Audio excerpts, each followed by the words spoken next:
जय गुरु जी। शुक्राना गुरु जी, अनंतम अनंतम शुक्राना गुरु भगवान आपका। जय गुरु जी। संगत जी आ जाइए, जुड़ जाइए, पाठ का समय हो गया है। जय गुरु जी। शुक्राना गुरु जी।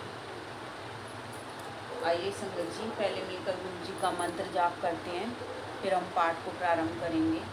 जय गुरु जी। शुक्राना गुरु जी।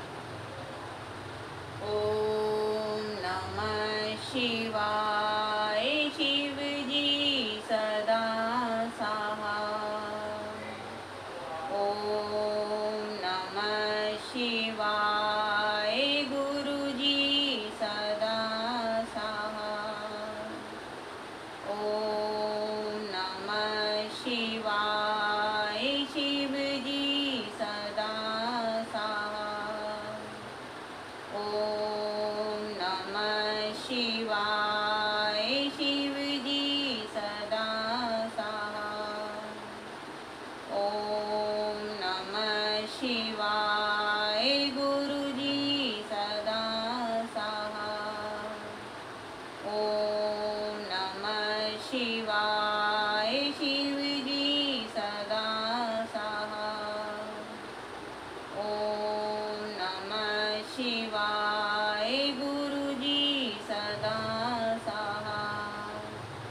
ओम नमः शिवाय। शिव जी सदा सहाय। ओम नमः शिवाय। गुरु जी सदा सहाय। ओम नमः शिवाय। शिव जी सदा सहाय। ओम नमः शिवाय। गुरु जी सदा सहाय। ओम नमः शिवाय। शिव जी सदा सहाय। ओम नमः शिवाय। गुरु जी सदा सहाय। जय गुरु जी। शुक्राना गुरु जी, अनंतम अनंतम शुक्राना गुरु भगवान आपका। जय गुरु जी। संगत जी आइए, पहले हम मिलकर शिव की स्तुति करते हैं, शिव जी की, फिर हम पाठ को प्रारंभ करेंगे। जय गुरु जी। शुक्राना गुरु जी। नमामीशमीशान निर्वाण रूपं विभुं व्यापकं ब्रह्मवेदस्वरूपं निजं निर्गुणं निर्विकल्पं निरीहं चिदाकाशमाकाशवासं भजेऽहम्। निराकारमोकारमूलं तुर्यं गिराज्ञानगोतीतमीशं गिरीशं करालं महाकालकालं कृपालं गुणागारसंसारपारं नतोऽहम्। तुषारादिशशां गौरं गम्भीरं मनोभूतिकोटिप्रभासी शरीरम् स्फुर्मौलिकल्लोलिनीचारुगङ्गालसद्बालबालेन्दुकण्ठे भुजङ्गा चलत्कुण्डलं सुनेत्रं विशालं प्रसन्नानं नीलकण्ठं दयालम् मृगाधीशचारं वारं मुण्डमालं प्रियं शङ्करं सर्वनाथं भजामि। प्रचण्डं प्रकष्टं प्रबलपरेशम् अखण्डम् अगं भानुकोटिप्रकाशम् त्र्यशूलनिर्मूलनं शूलपाणिं भजेऽहं भवानीपतिं भावगम्यं कलातीन्तकल्याणकल्पान्तकारी सदा सज्जदानन्ददाता पुरारी चिदानंद संदोहे मोहोपहारी प्रसिद्ध प्रसिद्ध प्रभु मन मंथारी न यावद उमानाथ पादारविन्दं भजन्ति हे लोके परे वा नारायणम्। नवातात् सुखं शान्ति सन्तापनाशं प्रसीदे प्रभो सर्वभूतादिवासम्। न जानामि योगं जपं नैव पूजां नतोऽहं सदा सर्वदा शम्भुतुभ्यम्। जराजन्म दुःखोदितातप्यमानं प्रभो पाहि यापन्मामीशं शम्भो। रुद्राष्टकमिदं प्रोक्तं विप्रेण हरितोषैः। ये पठन्ति नरा भक्ता तेषां शम्भु प्रसीदति। बोलो भोले बाबा की जय। जय गुरु जी। शुक्राना गुरु जी, अनंतम अनंतम शुक्राना गुरु भगवान आपका। आइए संगत जी अब आगे का पाठ प्रारंभ करते हैं। जनसंपर्क अधिकारी को पुण्य वाणी प्राप्ति। दिसंबर 1999 की शीत ऋतु मेरे लिए एक अति भयानक समाचार लेकर आई थी। धीरे धीरे मेरी आवाज़ कम होती जा रही थी और थोड़े से शब्दों के उच्चारण के लिए भी मुझे विशेष प्रयास करना पड़ रहा था। कर्ण, नासिका और कंठ विशेषज्ञ से मिलने के पश्चात यह लग रहा था कि दिल्ली की यह शीत ऋतु और धुंध निरानंद होते हुए और भी प्रतिकूल होने वाली थी। विस्तृत जांच पड़ताल के पश्चात विशेषज्ञों ने शल्य क्रिया का परामर्श दिया जो सर गंगाराम चिकित्सालय में करी गई। मेरी बायोप्सी का परिणाम आने पर हमारी आशंका की पुष्टि हो गई। कंठ में मेरी सूजन असाध्य प्राणघातक कर्कट रोग बन चुका था। जब मेरी वाणी विकृत होने लगी उसके मात्र 2 मास पश्चात मैं जैसे नर्क में पहुंच गया था और इसका कारण समझ पाने में असमर्थ था। मैं सिगरेट मद, तंबाकू या पान का सेवन नहीं करता था, पर ईश्वर ही पालक है। अपनी शल्य क्रिया के पश्चात 3 सप्ताह के विश्राम काल में, जिसमें मुझे कुछ भी बोलने की मनाही थी, मैं गुरुजी की शरण में रहा। मैं और मेरी पत्नी हम दोनों गुरुजी के पास मेरी दुर्दशा की अवस्था में पहुँचे थे, किंतु उससे पहले एक और परीक्षा देनी थी। चिकित्सालय से आने के बाद 5वें दिन मेरी गुरुजी के पास जाने की अटूट अभिलाषा जागृत हुई। संयोग से उस दिन अत्यधिक वर्षा हो रही थी। मेरे परिवार के सदस्यों ने मुझे किसी और दिन जाने की सलाह दी, पर मैं नहीं माना। मेरा मन पक्का हो चुका था। मेरे अंदर उसी दिन जाने की आवाज़ उठ रही थी। एम्पायर स्टेट से गुरुजी के स्थान तक चलते हुए एक अद्भुत सुख का आभास हुआ। गुरुजी अपने रंगीन लंबे लबादे में अपने स्थान पर आसीन थे। हमारा परिचय करवाकर हमें राजसिंह रक्तिम कालीन पर आसन ग्रहण करने को कहा गया। गुरुवाणी के पवित्र शब्द वातावरण में रस घोलकर उसे और मधुमेह कर रहे थे। एक स्नेह में किंतु ओजस्वी ऊर्जा पूरे कमरे में फैली हुई थी। कुछ समय पश्चात चाय प्रसाद वितरित हुआ। उसके एकदम बाद गुरुजी ने हमें बुलाया और मेरी घबराई हुई पत्नी को कहा, जा तेरे हस्बैंड ਨੂੰ 50% ठीक कर देता, टेस्ट फिर करा लो। उस समय यह विश्वास करना सरल नहीं था कि वह बायोप्सी की शेष 4 स्लाइस में से 2 एम्स में दी और 2 मुंबई स्थित टाटा संस्थान में भेजी।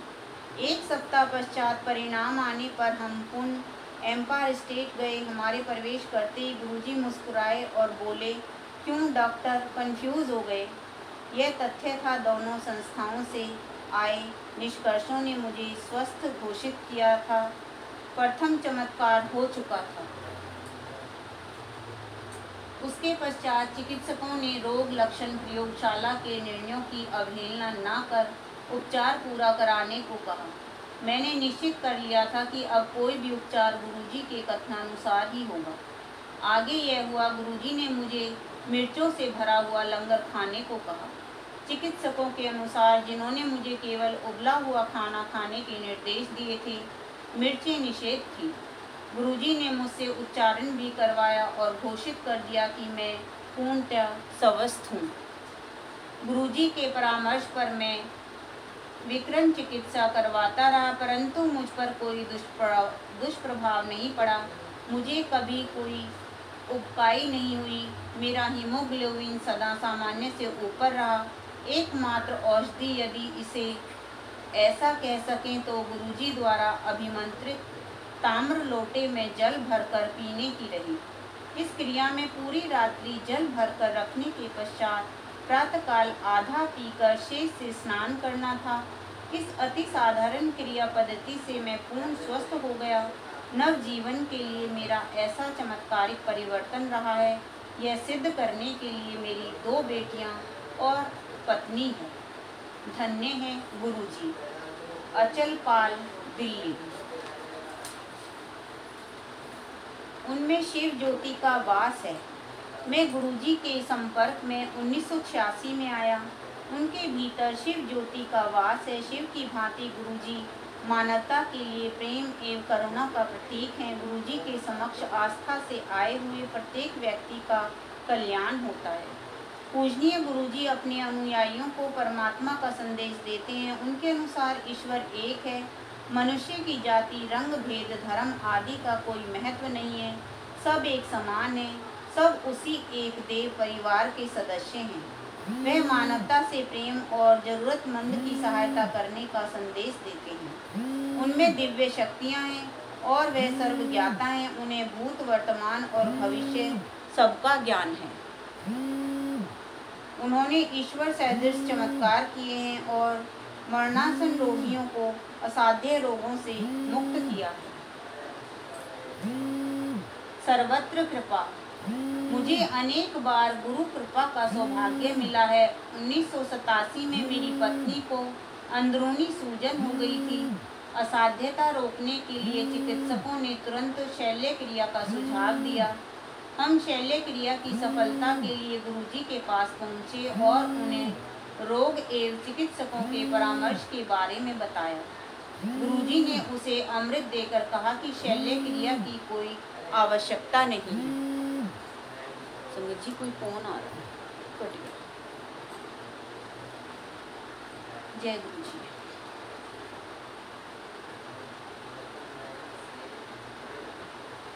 हम शल्य क्रिया की सफलता के लिए गुरुजी के पास पहुंचे और उन्हें रोग एवं चिकित्सकों के परामर्श के बारे में बताया। गुरुजी ने उसे अमृत देकर कहा कि शल्य क्रिया की कोई आवश्यकता नहीं है। गुरुजी में निष्ठा होने के कारण हमने शल्य क्रिया नहीं करवाई। 2 वर्ष के उपरांत एक दिन मेरी पत्नी को बहुत पेट दर्द हुआ। चंडीगढ़ के सर्वोत्तम चिकित्सालय द्वारा परीक्षण में सूजन का कोई प्रमाण नहीं था, वह केवल उदरशूल था। गुरुजी 2 स्थानों पर एक साथ। 1952 में मेरी माँ बहुत बीमार हो गई थी और चेतना खो बैठी थी। 95 वर्ष की आयु में उनके जीवित रहने की संभावना बहुत कम थी। 28 फरवरी को जब मैं अपनी माँ के कष्टों को नहीं देख पा रहा था, मैंने मन ही मन गुरुजी से, जो उस समय जालंधर में थे, आकर उनको शांति देने के लिए प्रार्थना करी। उस समय सांझ के 6:30 बज रहे थे। मेरी प्रार्थना करने के कुछ ही क्षण बाद गुरुजी ने सामने के द्वार से, जो अंदर से बंद था, प्रवेश किया। हम उनको देखकर आश्चर्यचकित थे। गुरुजी ने मेरी पत्नी को एक गिलास में जल लाने को कहा, जिसे उन्होंने अभिमंत्रित किया। उन्होंने माँ को 2 चम्मच जल पिलाने को कहा और बताया कि वह अर्धरात्रि में 2 बजे तक जीवित रहेंगी।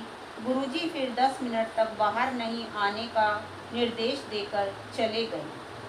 उस अंतराल के बाद हमने बाहर आकर पुलिस द्वारा नियुक्त पहरेदार से गुरुजी के बारे में पूछा तो उसने अनभिज्ञता व्यक्त करी। उनके अनुसार कोई भी अंदर नहीं गया था। मैंने तुरंत जालंधर फ़ोन किया तो मुझे बताया गया कि वह तो उस समय जालंधर में संगत में बैठे हुए थे।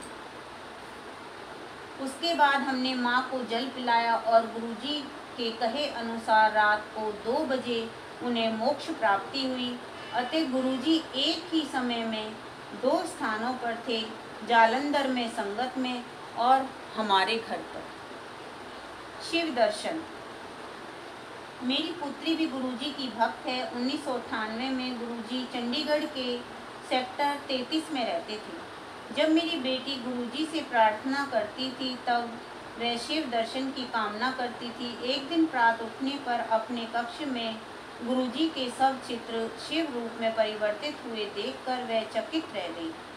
अतिथि कक्ष में प्रवेश करने पर उसने कालीन पर शिव को गुरुजी के चित्र के निकट बैठे हुए देखा। उस समय उसने हमें दर्शन होने के समाचार नहीं सुनाए। संध्या को हम गुरुजी के दर्शन के लिए गए। गुरुजी के निकट जाने पर उसे गुरुजी की मुखाकृति के चारों ओर आदित्य प्रकाश दिखाई दिया और वह उसकी प्रबलता सहन नहीं कर पाई। यह देखकर वह मंत्र मुग्ध हो गई और जोर जोर से रोने लगी। उसने गुरुजी में शिव का अनुभव किया था। हमने गुरुजी से उसकी इस अवस्था का कारण पूछा। उन्होंने उत्तर दिया कि वह शिव दर्शन के लिए प्रार्थना करती रही थी, अतः उन्होंने उसकी मनोकामना को पूरा कर दी। उपचारात्मक जल। 28 अप्रैल 1998 को स्नान कक्ष में गिरने के कारण मेरी 3 पसलियां टूट गई। मुझे चिकित्सालय में प्रविष्ट करवाया गया। 15 मई को मुझे लखनऊ के पीजीआई में भेजा गया। पराशर चित्रण और ईसीजी परीक्षण के परिणामों से मेरे हृदय को क्षति होने का प्रमाण सामने आया। हृदय पर छाया बनी हुई थी। 29 मई को मैंने doctor Mahesh Chandra king charge medical college में हृदय रोग के विभागाध्यक्ष से परामर्श लिया तो पुनः वही परीक्षण कर उन्होंने भी वही निष्कर्ष सुनाया। 2 जून को मैं गुरुजी के दर्शन हेतु दिल्ली आया। मैंने उनको चिकित्सकों के निर्णय से अवगत किया तो उन्होंने 1 गिलास जल मांगकर मुझे अपनी कमीज के बटन खोलने को कहा। उन्होंने गिलास के जल से मेरे वक्ष स्थल पर छींटे मारे और मुझे स्वस्थ घोषित कर दिया। साथ ही उन्होंने पुनः परीक्षण करवाने का निर्देश भी दिया। एक दिन के बाद डॉक्टर कल्पिया दिल्ली में सेना रेफरेल को और रिसर्च चिकित्सालय के विभागाध्यक्ष ने मेरा परीक्षण किया। उन्होंने भी वही परीक्षण दोबारा करे और मुझे स्वस्थ घोषित कर दिया। मेरा हृदय ठीक से कार्य कर रहा था और उस पर कोई छाया नहीं थी। पिछले परिणाम देखकर वे अचंभित हो गए और कहने लगे कि 29 मई और 3 जून की मध्य विधि में केवल किसी चमत्कार से ही ऐसा हो सकता है, अन्यथा हृदय की अवस्था में ऐसा सुधार असंभव है। लखनऊ लौटने पर मैंने वे परिणाम चिकित्सकों को दिखाए तो उनका भी वही निर्णय था। उन्होंने कहा कि चिकित्सा से यह परिवर्तन संभव नहीं है। उस समय से मैं बिल्कुल स्वस्थ हूँ। ऐसे हैं गुरुजी की दिव्य शक्ति। कठिन समझौते। चंडीगढ़ के सेक्टर 35 में अपने साले के साथ एक साझा भूखंड था। 1998 में उसकी आधारशिला रखने के लिए मैंने गुरुजी को आमंत्रित किया। उस स्थल पर आने के बाद गुरुजी आधारशिला नहीं रखना चाह रहे थे, पर मेरे आग्रह पर उन्होंने ऐसा कर दिया। गुरुजी ने फिर अचानक एक स्वर्ण मुद्रा प्रकट कर मुझे दी और कहा कि यद्यपि मुझे इससे लाभ होगा, साले के साथ आपसी संबंध कटु हो जाएंगे। भवन निर्माण प्रारंभ होने के कुछ ही दिन बाद उसका काम रुक गया और 1 वर्ष बीतने पर ही पुनः आरंभ हो पाया। भवन निर्माण पूर्ण होने पर हमारे संबंध बिगड़ गए और हमने आपस में बातचीत बंद कर दी। भवन के किराए से मुझे अपने हिस्से के 50,000 रुपये मिले, परंतु हमारे आपसी संबंधों में दरार होने के कारण उसे फिर किराए पर नहीं चढ़ा सके। गुरुजी ने उस कथन की सत्यता 4 वर्ष बाद सिद्ध हुई। अत्यंत कठिनाई से मैं अपना भाग बेच पाया, पर मुझे लाभ अवश्य मिला। ईंधन बिना यात्राएं। 1989 में भी मैं पटियाला में जनपद न्यायाधीश था। गुरुजी जालंधर से हमारे पास रहने के लिए आए। उनकी वापसी यात्रा के लिए मैंने अपनी निजी कार के साथ अपने वाहन चालक को भेज दिया। कार में पेट्रोल भरवाने के बाद मैंने उसे आकस्मिक स्थिति में पेट्रोल खरीदने के लिए 300 रुपये और दिए। वापस आने पर वह मार्ग में हुए चमत्कार को बताने के लिए उत्सुक था। उसने बताया कि उसने उन पैसों से पेट्रोल खरीदकर कार में डाल दिया था। एक दिन जब गाड़ी में पेट्रोल नहीं था तो गुरुजी ने उसे कार चलाने को कहा। जब उसने बताया कि पेट्रोल नहीं है और उसके पास पैसे भी नहीं है तो भी गुरुजी ने उसे गाड़ी चलाने को कहा। उसने आज्ञा का पालन किया और गाड़ी चलाई तो उसकी सुई पेट्रोल भरा हुआ दिखा रही थी। वह विश्वास नहीं कर पाया कि गाड़ी बिना पेट्रोल के चल रही है। अगले 5 दिन जब तक वह गुरुजी के साथ रहा और जब भी वह उसमें बैठते गाड़ी वैसे ही चलती रही। अंतिम दिन गुरुजी ने 100 के 3 नोट प्रकट करके उसे दिए और कहा कि यह पेट्रोल खरीदने के लिए दिए गए थे। वाहन चालक करम सिंह यह लिखने के समय पटियाला में जनपद न्यायाधीश के कार्यालय में संचारक था। कामना पूर्ति। 1987 में मैं रोपड़ में सेरावत था। एक दिन समाचार पत्र में मैंने श्रीमती इंदिरा गांधी का चित्र देखा जिसमें उन्होंने रुद्राक्ष की माला पहनी हुई थी। मैं सोचने लगा, क्या गुरुजी मुझे प्रसाद में एक रुद्राक्ष दे सकते हैं। 2 मास के बाद मैं गुरुजी के दर्शन के लिए जालंधर गया। वह संगत में थे। उन्होंने प्रश्न किया कि मुझे उनसे क्या चाहिए। मैंने उत्तर दिया कि मुझे केवल उनका आशीर्वाद पर्याप्त है। उन्होंने मुझे हाथ बढ़ाने को कहा और मेरे ऐसा करने पर उसमें एक रुद्राक्ष रख दिया। उन्होंने फिर प्रश्न किया कि क्या मुझे यही चाहिए था। उन्होंने 2 माह पहले ही मनोकामना पूर्ण कर दी थी। तब से वह रुद्राक्ष मेरे पास ही है। गुरुजी से अकथित कामना भी पूर्ण हो जाती है। पुत्र रक्षा। 1999 में मेरे पुत्र को एक मोटरसाइकिल दुर्घटना में बहुत गहन चोटें आई थी। उसे चंडीगढ़ स्थित मेरे मकान के पहरेदार उठाकर घर तक लाए थे। मैं उस समय लखनऊ में था। वह चिकित्सालय नहीं गया। उसने केवल गुरुजी का चित्र अपने पास रखा और दूध में हल्दी और घी डालकर पी लिया। अगले दिन प्रातः उठने पर उसे पता चला कि उसकी चोटें गंभीर थी। उसके कान से रक्त प्रवाह हुआ था। उसकी गर्दन और मुंह इतना सूज गए थे कि उसे पहचान पाना भी कठिन था। दुर्घटना रात को 11 बजे के आसपास हुई थी और उसे अगले दिन दोपहर के आसपास चिकित्सालय ले जाया गया। चिकित्सक चकित थे कि इतनी देर तक बिना उपचार के वह जीवित कैसे रहा है। उसे तुरंत आकस्मिक कक्ष में ले गए और परीक्षण करने पर पता लगा कि उसके मस्तिष्क में रक्तस्राव था और सिर पर दरार आ गई थी। सौभाग्यवश अंदर की चोट का रक्त प्रवाह कान से हो गया था। चिकित्सक तुरंत शल्य क्रिया करवाने को कह रहे थे पर उसने अगले दिन दोपहर तक हमारे लखनऊ से लौटने की प्रतीक्षा करी। मार्ग में मैंने गुरुजी से संपर्क स्थापित कर उनको दुर्घटना के बारे में बताया तो उन्होंने अपने आशीर्वाद का आश्वासन दिया। इस अवधि में मेरे पुत्र की निकटता से देखरेख होती रही। गुरुजी की कृपा से उसे शल्य क्रिया की आवश्यकता नहीं हुई, किंतु उसके मुख पर पक्षाघात हो गया। गुरुजी ने एक अभिमंत्रित लोटा भेजा और उसका जल उसको देने को कहा। उसको जल देते ही उसमें सुधार होने लगा।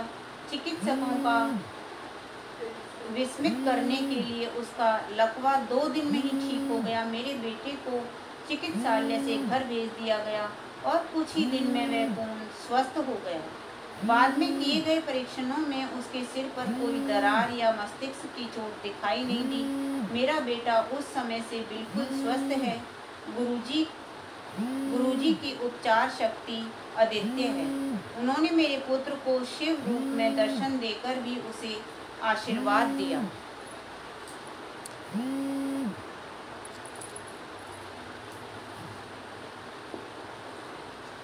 उन्होंने मेरे पुत्र को शिव रूप में दर्शन देकर भी उसे आशीर्वाद दिया है। गुरुजी ने इस प्रकार के अनेक चमत्कार किए हैं और ज़रूरतमंदों के लिए करते रहते हैं। वह सबसे एक समान प्रेम करते हैं। उनकी करुणा अपार है। जिसको उनमें आस्था है वह अपना जीवन पवित्र कर सकता है। यदि हमें उनमें निष्ठा है तो वह हमें चिंता मुक्त कर देते हैं। गुरुजी को कोई लौकिक आवश्यकता नहीं है। नैवेद्य को वह अस्वीकार कर देते हैं। उन्हें कोई चाहत भी नहीं है। वह इस पृथ्वी पर हमारे दुख दूर करने आए हैं। आइए गुरुजी में विश्वास कर उनके आशीर्वाद ग्रहण करें। न्यायाधीश अमरवीर सिंह गिल, चंडीगढ़। हृदय समीप माँ सदृश प्रेम।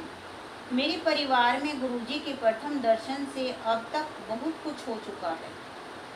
उससे पहले मेरे जीवन में अभूतपूर्व अशांति थी। मेरे पिता अचेतनावस्था में 1.5 मास से चिकित्सालय में थे।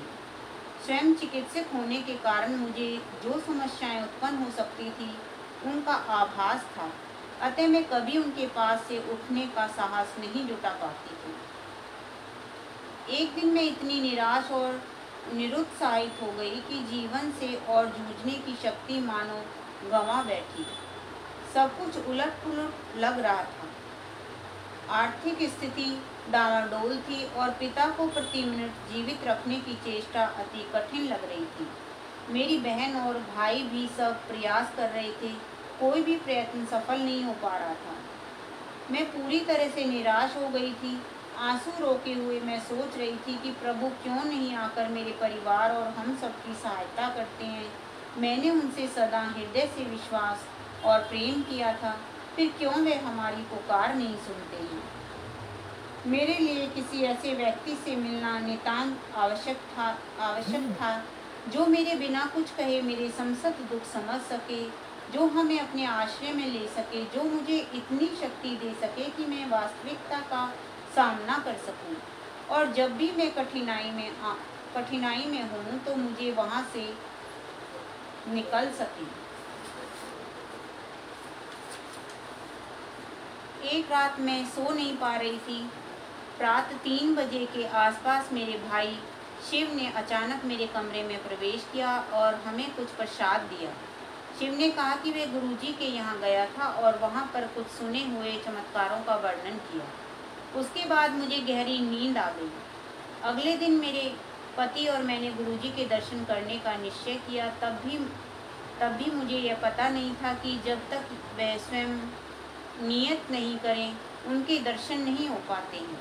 मेरी कल्पना में हम किसी वृक्ष के नीचे बैठे हुए लंबी दाढ़ी वाले बाबा से मिलेंगे, पर उनसे मिलकर मुझे अति आश्चर्य हुआ। एक ऐसी तीव्र दिव्य ज्योति वाले महानुभाव थे जो छोटे बालक की भांति मुस्कुराते थे और जिनकी आंखें आपको भेद देने की क्षमता रखती थी। वह आपको अंदर तक छू जाते थे। उनसे मिलकर मैं भाव विभोर हो गई। उनकी सुगंध इतनी तीक्ष्ण थी मानो उनके सब ओर गुलाब का अर्क बिखरा हुआ हो। उन्होंने हमें अपने समीप बिठाया और सुरक्षित होने का आभास दिया। किसी अज्ञात कारण से उसी समय मेरा पूरा मानसिक तनाव समाप्त हो गया।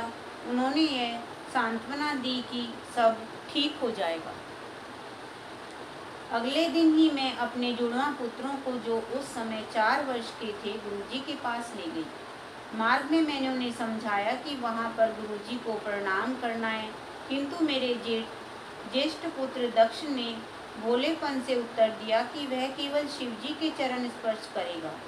जब मैंने आगे बढ़कर गुरुजी के चरण स्पर्श किए, ध्रुव ने मेरा साथ दिया, पर दक्ष अपने स्थान पर खड़ा रहा। मुझे अत्यंत बुरा प्रतीत हुआ कि दक्ष चरण स्पर्श नहीं कर रहा। अचानक मैं क्या देखती हूँ कि दक्ष ने गुरुजी के पास जाकर उनके कमल चरणों को स्पर्श किया। बाद में मैंने उसे चिढ़ाते हुए पूछा कि उसने चरण स्पर्श क्यों किया। उसने अपने भोलेपन से उत्तर दिया कि उसने तो शिवजी के चरणों को स्पर्श किया था। इस प्रकार सबको परोक्ष में रखते हुए गुरुजी ने दक्ष को अपने वास्तविक दर्शन करा दिए थे। उसके पश्चात क्रमश परिस्थितियां सुधरने लगी। गुरुजी के आशीष से मेरे पिता के उपचार के लिए सहायता हर दिशा से आई। मेरे पति को भी अपना मनपसंद कार्य मिल गया। तुम्हारे बच्चों को कुछ नहीं होगा। वर्ष 2000 में दक्ष को अपच के साथ ज्वर और वजन घटने की शिकायत हो गई। उसके शरीर की गांठें सूज गई थी। चिकित्सकों ने उसे प्रतिजैविक दवाओं से स्वस्थ करने का विफल प्रयास किया। एक सोमवार को हम उसे सर गंगाराम चिकित्सालय के वरिष्ठ विशेषज्ञ से परीक्षण करवाने ले गए। मैं भयभीत थी। दक्ष के सब लक्षण कर्कट रोग के थे। चिकित्सक के कक्ष की ओर जाते हुए मैं गुरुजी के चित्र को अपने से जकड़े हुए थी।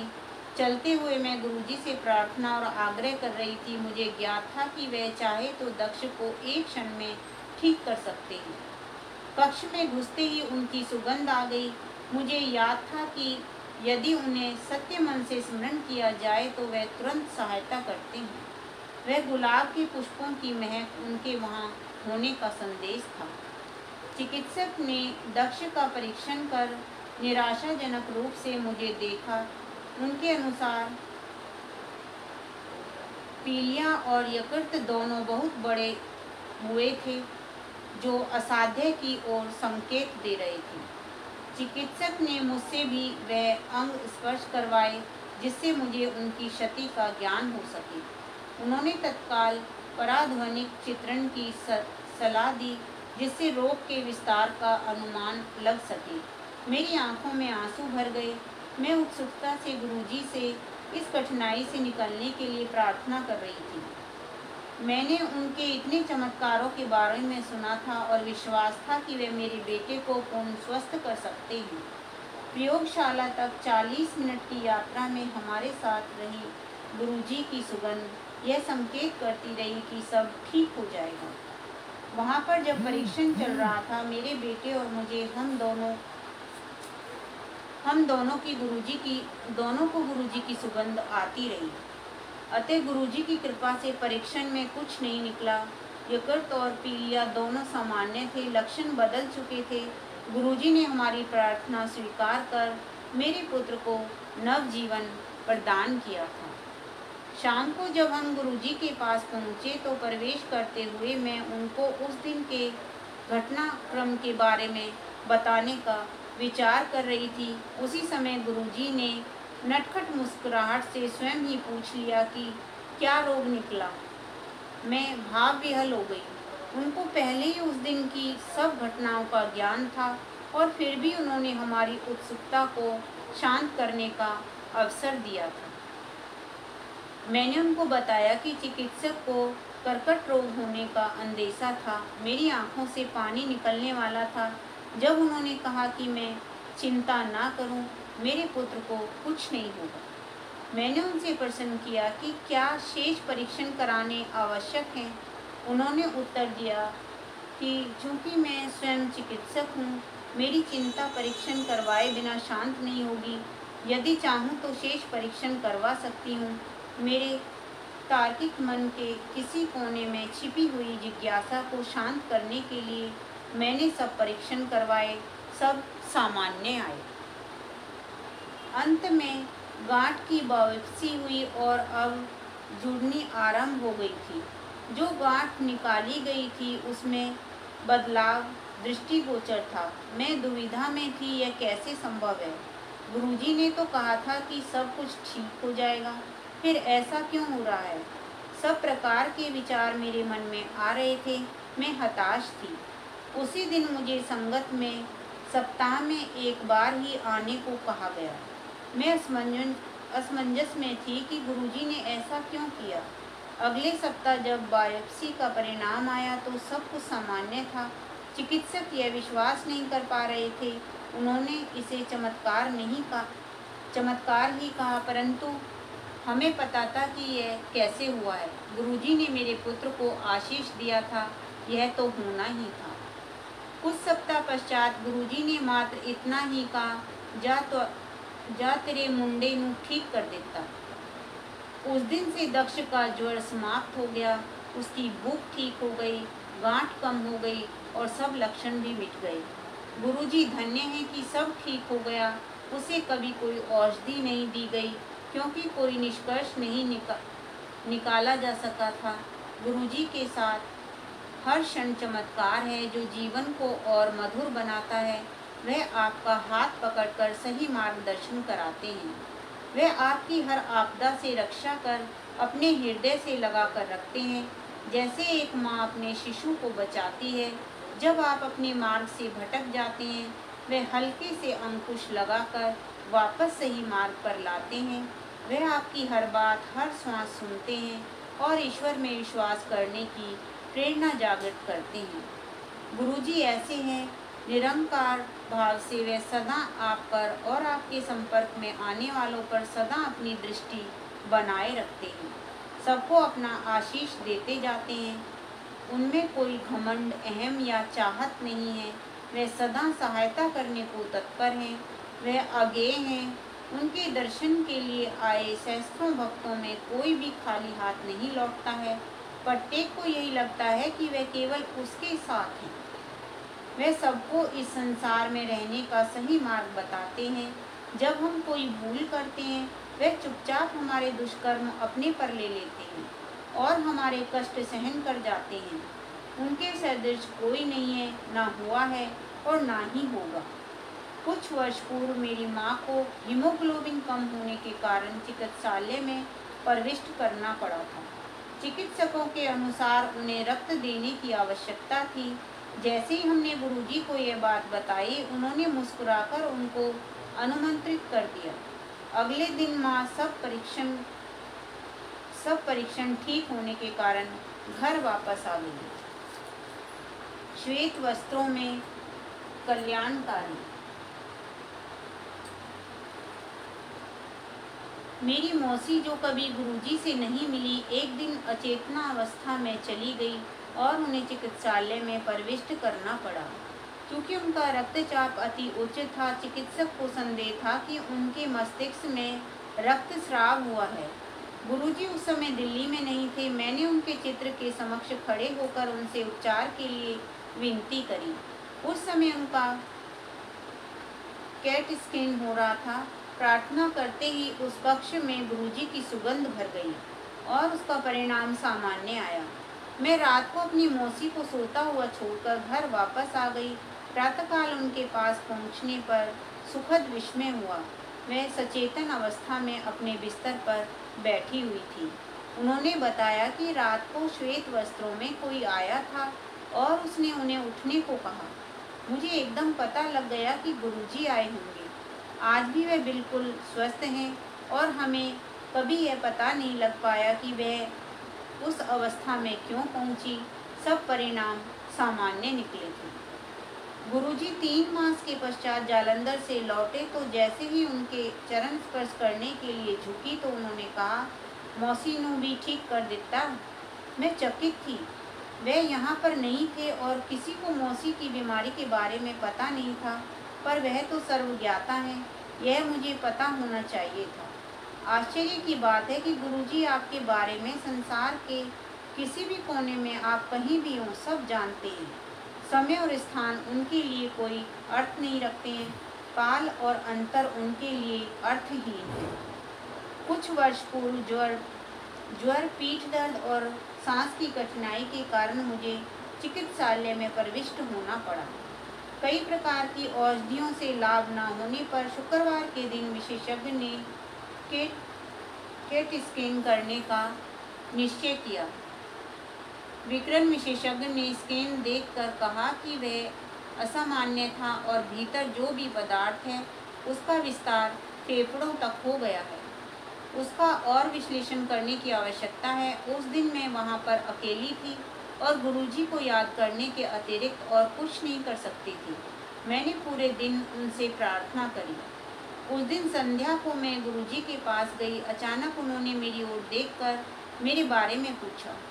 मैंने उनको अपनी अवस्था के बारे में बताया कि मैं चिकित्सालय में हूँ, मुझे सांस लेने में कठिनाई है और सोमवार की रात को रोग की अत्यधिक पीड़ा के कारण चिकित्सकों को बुलाना पड़ा।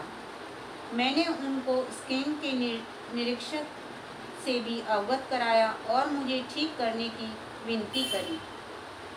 मुस्कुराकर वह बोले कि उन्होंने मुझे पुनः स्वस्थ कर दिया है। मैं अपने आंसू नहीं रोक पाई। उन्होंने मुझे ठीक करने में एक पल भी नहीं लगाया और मेरे सब रोग समाप्त कर दिए। यद्यपि पिछले 4-5 दिन से मुझे नींद नहीं आ रही थी, उस रात मैं बिना किसी औषधि के आराम से सो पाई। रात को जब चिकित्सकों ने मुझे बिना किसी उपकरण के सोते हुए देखा तो वह आश्चर्यचकित होकर वापस चले गए। उन्हें कैसे पता होगा कि सबसे परम शक्ति अपना कार्य कर रही थी। अगले दिन प्रातः मैं वहां से अवकाश प्राप्त कर घर आ गई और 3 वर्ष पहले के उस दिन के बाद कभी किसी रोग से पीड़ित नहीं हुई। कुछ समय पूर्व मेरे पति, जो स्वयं चिकित्सक हैं, कोई 1 सप्ताह तक प्रातःकालीन वेदना से पीड़ित रहे। उनके हृदय विश्लेषण में बदलाव थे। हमने उन्हें चिकित्सालय में भर्ती कराना चाहा, पर वह यह कहकर घर वापस आ गए कि गुरुजी के परामर्श के बिना वह कोई कदम नहीं उठाएंगे। अगले दिन मैं उन्हें एक और हृदय रोग विशेषज्ञ के पास ले गई, जिन्होंने तुरंत कुछ और परीक्षण कराने का परामर्श दिया, क्योंकि प्रथम विश्लेषण में बदलाव स्पष्ट और काफ़ी अधिक थे। भयभीत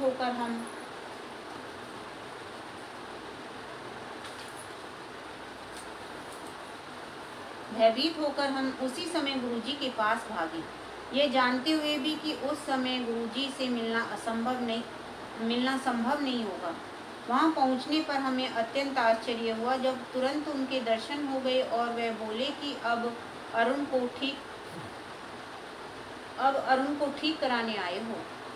भाव विभोर होकर मैंने उनको पूरी बात बताई तो उन्होंने अपना हाथ हिलाकर आश्वासन देते हुए कहा कि कुछ भी नहीं है और अरुण ठीक हो जाएगा। उन्होंने अरुण को फिर से चिकित्सक के पास न जाकर अपने कार्यालय जाने का परामर्श दिया। गुरुजी ने रोज कनक का सत खाने और विस्की के 2 पैक भी पीने को कहा। कुछ सप्ताहों उपरांत गुरुजी ने अरुण को कहा कि उन्होंने उसका हृदय ठीक कर दिया है, अन्यथा उसकी शल्य चिकित्सा करवानी पड़ती। गुरुजी की कृपा से अरुण अब बिल्कुल स्वस्थ हैं। संगत का यह सुखी परिवार देने के लिए हम गुरुजी के अति कृतज्ञ हैं। प्रार्थना है कि वह सदा अपनी दृष्टि हमारे ऊपर बनाए रखें। गुरुजी की दया मेरी बहन पर भी रही है। एक बार उसकी बीमारी के समय रोग विश्लेषण में गांठ की कुछ जटिल समस्याओं का निष्कर्ष निकला। हमारी व्यथा सुनकर गुरुजी ने उसको आशीष देते हुए कहा कि उसे कुछ नहीं हुआ है और सब ठीक हो जाएगा। अगले दिन प्रातः प्रयोगशाला से संदेश आया कि नमूने में कुछ गलती हो गई। मेरी बहन तो बिल्कुल ठीक है। ऐसा भी नहीं है कि मात्र मेरे परिवार को गुरुजी का प्रेम मिला है। मेरे पड़ोस में रहने वाले श्री सेठी को गंभीर रूप से अग्नाशय को हो गया था और उनके ठीक होने के आसार बहुत कम थे। गुरुजी ने उनको भी आशीर्वाद दिया और कुछ ही दिनों में वे गंभीर रोग से मुक्ति पाकर वापस घर आ गए और अब अपने कार्य पर भी जा रहे हैं। एक बार मानसिंह नाम का एक व्यक्ति अपने भाई का चित्र लेकर गुरुजी के पास आया और यद्यपि किसी ने गुरुजी को उसके बारे में बताया नहीं था, गुरुजी उसे पहचान गए। उसका भाई गंभीर रूप से मस्तिष्क ज्वर से पीड़ित था। वह श्वास यंत्रों पर था और उसका डायलिसिस भी होता रहा था। गुरुजी ने उसको भी अपना आशीर्वाद दिया और उसके भाई को देखने चिकित्सालय भी गए। चिकित्सकों ने उसके पुनः स्वस्थ होने की आशा छोड़ दी थी, पर अगले 2 सप्ताह में वे वहां से अवकाश प्राप्त कर घर वापस आ गया। उसके परिवार के सदस्य उसे पुनर्जीवित करने के लिए अब भी गुरुजी का अविराम धन्यवाद देते रहते हैं। तुम्हारे साथ सदा से। मेरे जुड़वा बच्चे सदा इस बात पर झगड़ते रहते थे कि कौन बड़ा है। एक दिन गुरुजी ने बड़े की ओर उंगली दिखाई और बोले कि वह 6 मिनट के अंतर से बड़ा है। मैं यह सुनकर आश्चर्यचकित थी, क्योंकि जन्म के समय कुछ जटिलता के कारण चिकित्सक छोटे वाले का समय नहीं देख पाए थे। मैं सोच रही थी कि उनको इसका ज्ञान कैसे था। तभी उन्होंने मेरी ओर मुड़कर कहा कि उन्होंने ही इनके लिए मुझे आशीर्वाद दिया था और इसी कारण उन्हें यह पता है। यह बात तब की है जब मैं उनसे मिली भी नहीं थी। मैं उन्हें गुरुजी से जानती भी नहीं थी।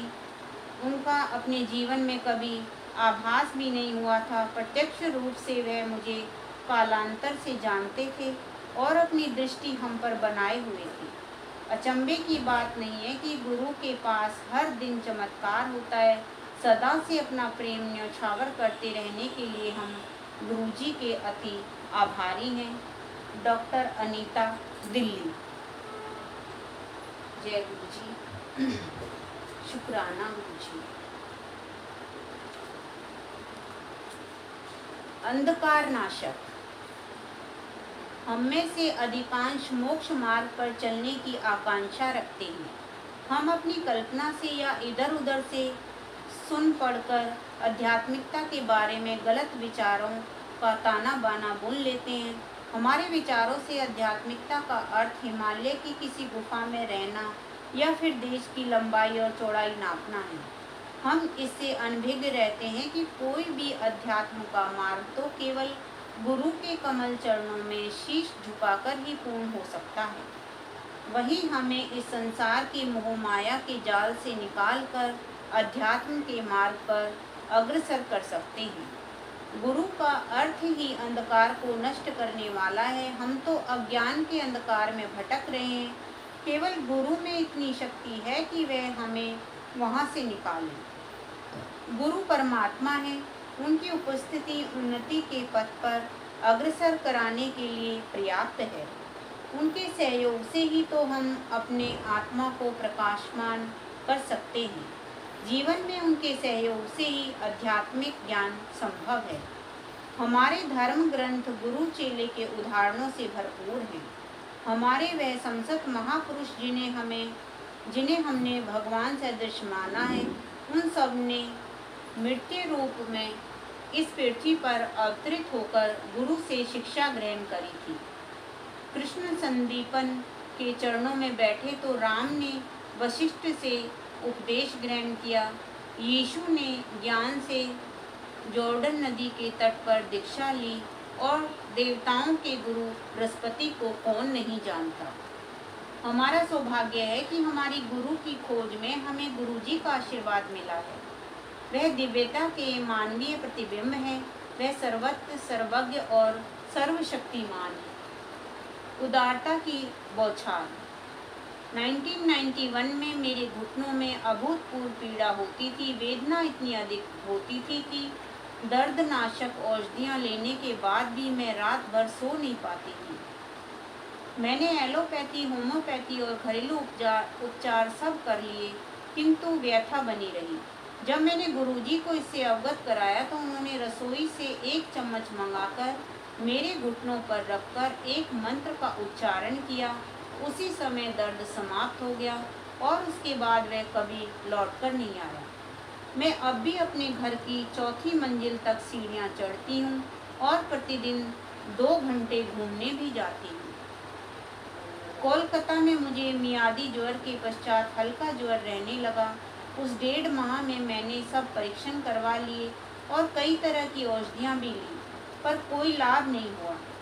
मेरा विवरण सुनकर गुरुजी ने जैसे ही पान के पत्ते मेरे ऊपर रखे, ज्वर लोप हो गया। अपने दिल्ली स्थानांतरण के समाचार सुनकर मैं लावण्य प्रतिष्ठान खोलना चाह रही थी, क्योंकि मैंने इसका और बाल संवारने का प्रशिक्षण प्राप्त किया था और पहले एक ऐसे स्थान पर कार्यरत रह चुकी थी, पर गुरुजी ने इसकी अनुमति नहीं दी। उन्होंने कहा कि इससे मुझे दमा हो जाएगा। कालांतर में मुझे वास्तव में दमा हो गया। एक दिन मेरी अवस्था इतनी गंभीर हो गई कि मैं अपने जीवन के लिए जूझ रही थी। मुझे सांस लेने में अत्यंत कठिनाई हो रही थी और मुझे प्रतीत हो रहा था कि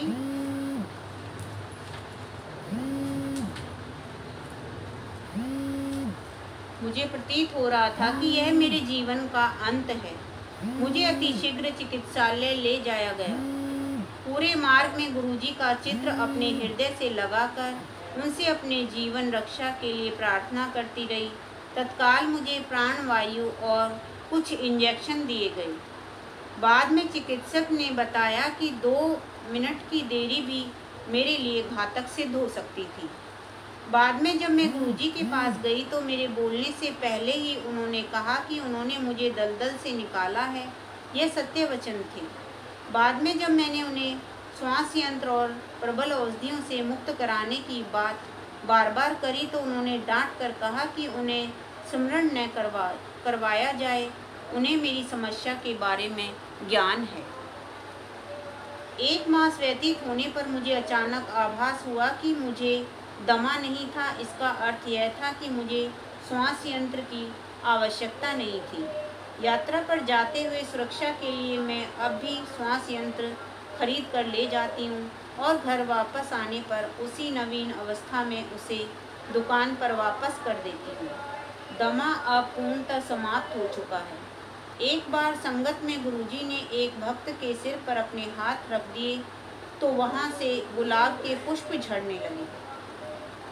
एक बार संगत में गुरुजी ने एक भक्त के सिर पर अपने हाथ रख दिए तो वहाँ से गुलाब के पुष्प झड़ने लगे। गुरुजी ने वही एक महिला के सिर पर किया तो वहाँ पर भी यही हुआ। उस महिला ने अपने दुपट्टे में वह गुलाब एकत्रित कर लिए। वह अति सुंदर चमत्कार था। मेरे जन्मदिवस पर गुरुजी ने पूरी संगत के सामने मुझे अपने दोनों हाथ आगे करने को कहा। अचानक मेरे हाथों में ऊपर से एक साड़ी आकर गिर गई। गुरुजी ने कहा कि उसे मैं स्वच्छ स्थान पर रखूं और कभी नहीं पहनूं। उस साड़ी में से आज 10 वर्ष पश्चात भी गुरुजी की वह विशिष्ट सुगंध आती है। गुरुजी ने कुछ वर्ष पूर्व कहा था कि मेरी बेटी का विवाह एक अति शालीन व्यक्ति से होगा। मेरे बिना किसी प्रयत्न के मेरी बेटी का विवाह ऐसे ही घर में हुआ और गुरुजी की कृपा से वह आज 2 बच्चों की माँ है। गुरुजी प्रसाद वितरण कर सबको आशीष देते थे। मैंने कई बार उनको स्वयं अपने खाली हाथों में से किसी बर्तन में से नहीं शुद्ध घी का प्रसाद प्रकट कर वितरित करते हुए देखा है। एक बार इसी प्रकार एक भक्त को उन्होंने कड़ा प्रसाद दिया था। कई बार उन्होंने इसी भांति खाली हाथों में से अपनी सुगंध से भरे लड्डू निकाल कर वितरित किए हैं। सबको मेरा परामर्श यही है, अनेक कम गहरे कुएं मत खोदिए। इनका जल या तो खारा होगा या यह जल्दी सूख जाएगा। एक गहरा कुआं खोदिए जिसका जल आप जीवन भर ग्रहण कर सके। अध्यात्म ज्ञान एक गुरु से प्राप्त करने का प्रयास कीजिए। उस ज्ञान के गूढ़ अर्थों को समझिए। कुछ वर्षों तक उनके चरणों में बैठिए। यहाँ वहाँ घूमकर उत्सुकतावश कई लोगों के मध्य बैठकर आप थोड़े ही समय में अपनी आस्था खो सकते हैं। केवल एक गुरु के वचनों का पालन कीजिए। अनेकों के पास जाने से आप हैरान हो जाएंगे। आप किंकर्तव्य विमूढ़ हो सकते हैं। स्मरणीय है कि एक चिकित्सक से आपको निर्धारित औषधि मिलती है, 2 से परामर्श और 3 से दाह संस्कार की विधि। एक गुरु आपको हनुमान जप करने को कहेंगे, दूसरे कहेंगे कि राम नाम जपो। यदि तीसरे के पास गए तो वह प्रतिदिन पूजा करने का परामर्श देंगे। आप इन्हीं बातों में उलझ कर रह जाएंगे। एक गुरु के चरणों में बैठकर उनके निर्देशों का पालन कीजिए। सबको सुनिए पर अनुसरण एक का ही कीजिए। सबको आदर दीजिए पर आस्था एक की ही उचित है। उससे ज्ञान संग्रहित कीजिए और उनके कहे आचरण का ही पालन कीजिए। इस प्रकार आप शीघ्र ही आध्यात्मिकता के कठिन मार्ग पर अग्रसर हो सकेंगी। श्रीमती अनीता वर्मा, नोएडा।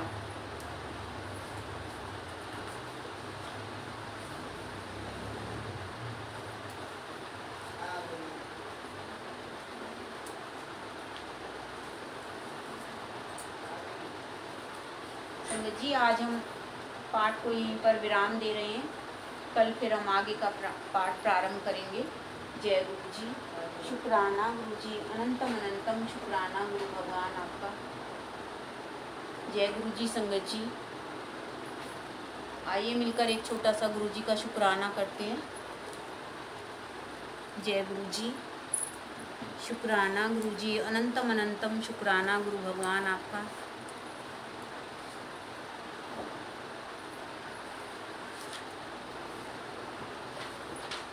जय गुरु जी। शुक्राना गुरु जी।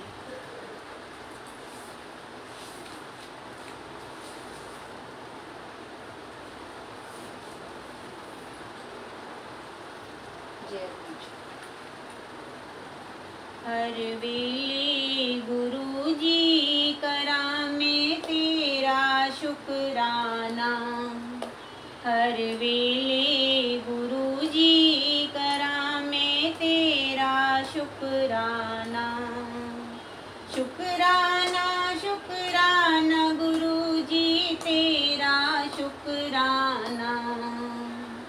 शुक्राना शुक्राना गुरु जी तेरा शुक्राना। हर वेले गुरु जी करा में तेरा शुक्राना।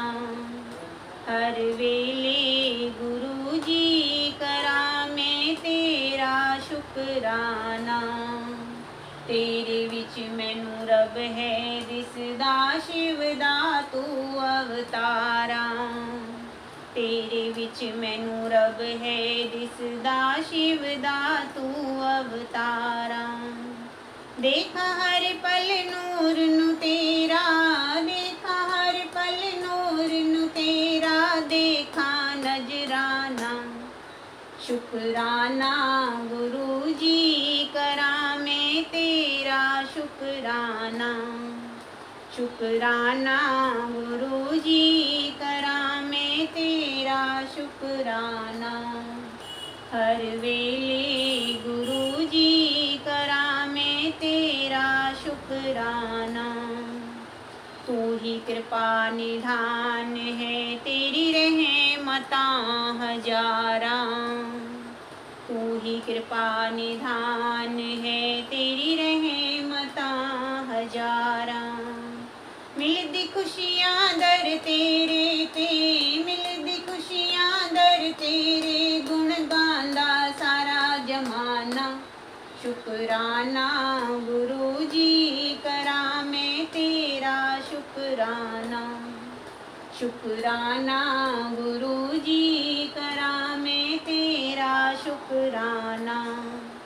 हर वेले गुरु जी करा में तेरा शुक्राना। दर तेरे ते जो भी आंदा झोलियां भर ले जांदा।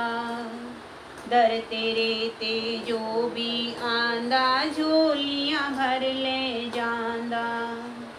बड़े मंदिर विच बैठ गुरु जी, बड़े मंदिर विच बैठ गुरु जी, वंड दिया अपना खजाना। शुक्राना गुरु जी करा में तेरा शुक्राना।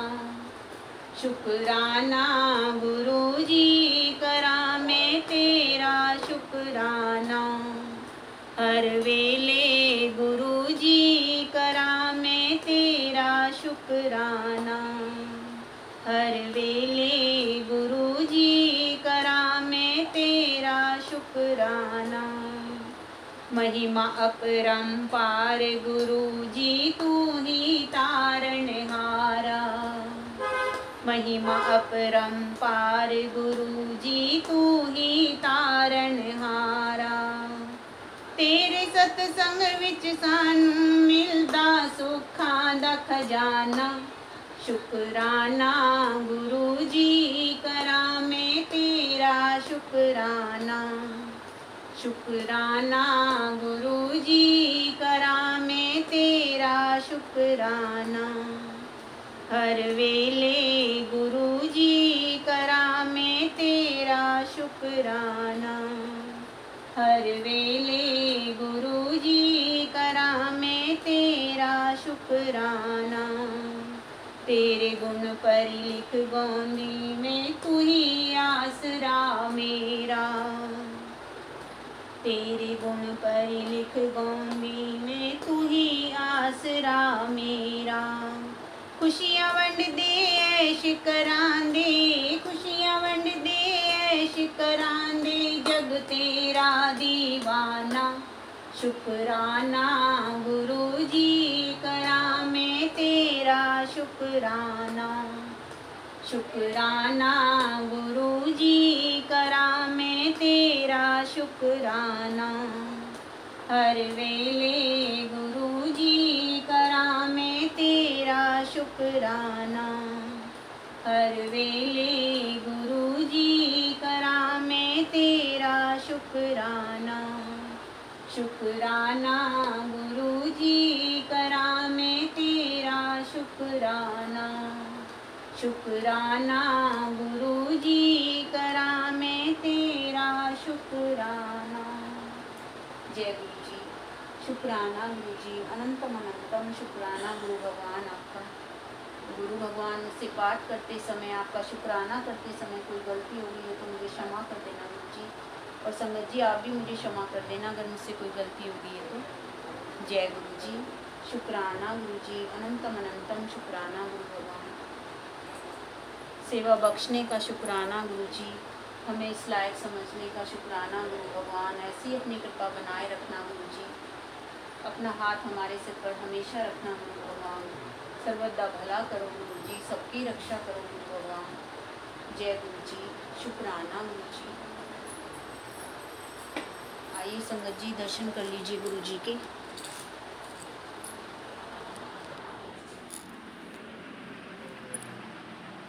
जय गुरु जी।